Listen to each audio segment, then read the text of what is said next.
মাঝে মধ্যে সুযোগ পাইলে সরাসরি বলতে না পারলেও মনে মনে বলেন, মা আই লাভ ইউ, বাবা আই লাভ ইউ। কাউকে যদি দেখেন আপনার ঠেলা গাড়ি টানতেছে, ওইটাকে আলাদাভাবে ডিভাইন করে পরিচয় দিয়েন না। আপনি এতটুকু বলবেন, একজন স্বামী তার স্ত্রীর মুখে খাবার তুলে দেওয়ার জন্য এই ঠেলা গাড়িটা টানতেছে, এই ঠেলা গাড়িটা টানতেছে। প্রত্যেকটা পুরুষের কষ্টগুলা দেখা যায় না, মেয়েদের কষ্টগুলা অনেকভাবে হাইলাইট করা হয় অনেক সময়, কিন্তু পুরুষের ঘামগুলাকে দেখা যায় না। মনে রাখবেন, মা একটু মমতাময়ী, সন্তানকে আদর করে, গালে গলায় কপালে চুমা দিয়ে প্রকাশ করে ফেলতে পারে সন্তানকে কেমন ভালোবাসে। বাবারা সেটা দেখাইতে জানে না।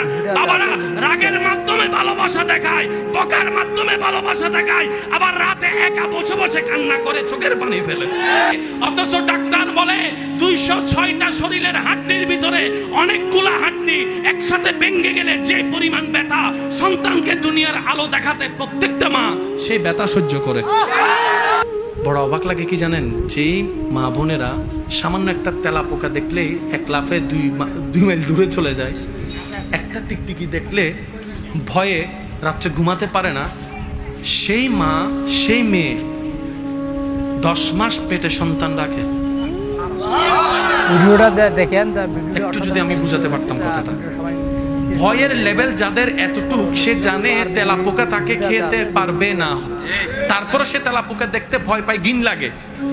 সেই মা, আপনার মা, আমার মা, আমাদের সন্তানের মা 9-10 মাস কষ্ট সহ্য করে পেটের মধ্যে বাচ্চা রাখছে তো রাখছে, ঠিক মতো ঘুমাতে পারে নাই, ঠিক মতো বাথরুমে যেতে পারে নাই, ঠিক মতো গোসল করতে পারে নাই, ঠিক মতো খাইতে পারে নাই, খাবার ভালো খাবারও ঘ্রাণ লাগলে বমি চলে আসতো।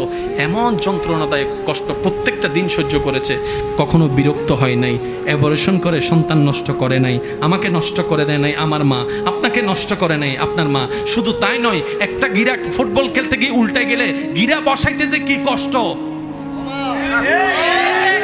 যাদের হয়েছে তারা একটু আওয়াজ দেন না।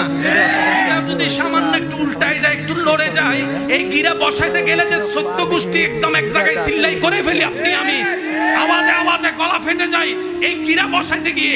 অথচ ডাক্তার বলে 206টা শরীরের হাড্ডির ভিতরে অনেকগুলা হাড্ডি একসাথে ভেঙে গেলে যে পরিমাণ ব্যথা, সন্তানকে দুনিয়ার আলো দেখাতে প্রত্যেকটা মা সেই ব্যথা সহ্য করে। আমার মা, আপনার মা, আমাদের মা, আমাদের সন্তানের মা। ইনজেকশনকে ভয় পায় না এরকম খুব কম মানুষ এখানে আছে।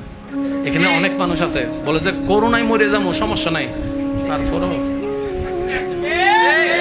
সত্যি বলেন এখানে আছে না নাই? আপনার আশেপাশে একজন কি হাত তুলবেন এরকম আছে, যেরকম ওই তুলছে দেখেন, আপনিও আছেন। মানে করোনায় মরে যাবো তারপরে ইনজেকশন দিব না, এই সামনে দেখেন না। ডাক্তারও বড় চালাক, রোগীর সামনে যাই পানি ফেলে, এমনি তার অবস্থা কাই। আচ্ছা, ইনজেকশনে কি কোনো মানুষ মারা যায়? ইনজেকশন একদম সবকিছু উলটপালট হয়ে যায়, সবাই জানে। তারপরও একটা অনেকে আমাদেরকে বুঝ দেয়, চিন্তা করিস না, ফেয়ারা কামড় দিলে যেরকম লাগে এরকম লাগবে যে। তখন বন্ধু বলে যে ঠিক আছে, এত যদি ফেয়ারার কামড় তো তুই লসো না, আর তুই ল। ইনজেকশন যখন দেয় তখন ডাক্তাররা বলে যে ওদিকে তাকাও, কি খাইছো, কি নাস্তা খাইছো, কত কথা বলে, ওই ভয়টা যেন না লাগে।